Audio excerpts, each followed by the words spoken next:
you're also the president of the United States. And you've got access to the nuclear codes, you've got all kind of that stuff. And, if you're not mentally sharp, you can't do the job, right?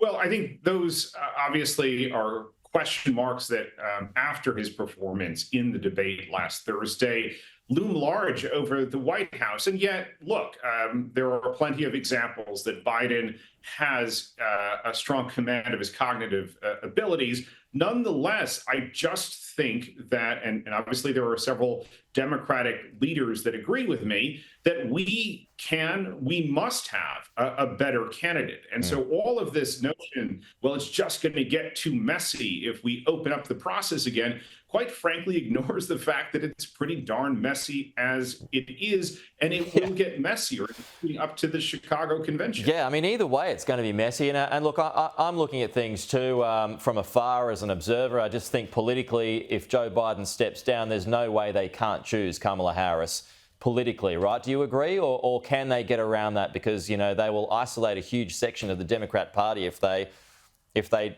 turn their back on her.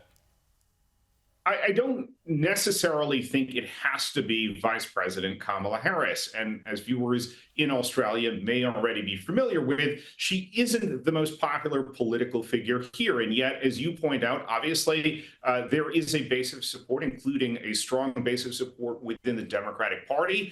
And removing someone who is a person of color, a woman from consideration is just, political kryptonite, especially within the Democratic Party.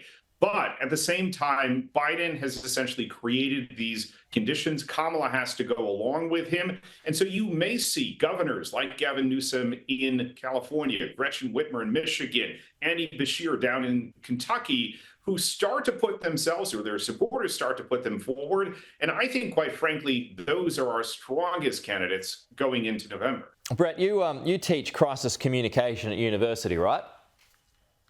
At Georgetown, you bet. Yeah, so I'm just watching this press conference this morning with Karine Jean-Pierre, and she's still maintaining Joe Biden is good for the race. He's not going to drop out. But there's also these question marks now about excuses that are changing with regards to his poor showing at the debate last Friday. First, he was crook. Now he's got jet lag, even though it was 12 days after arriving back from Europe to the United States before the debate.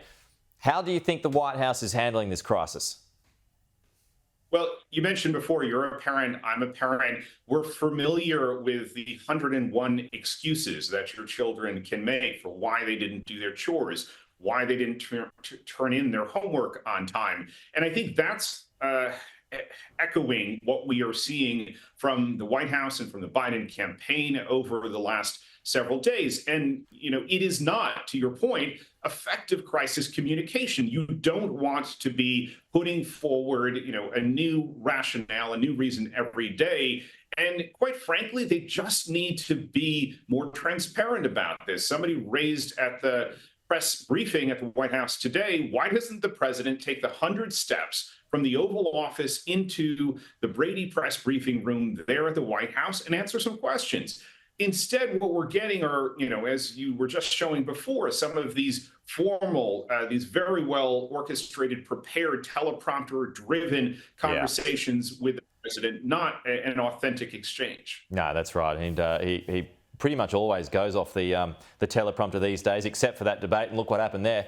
Good to see you. Thank you so much for your time this morning. We'll get you on again as this story develops.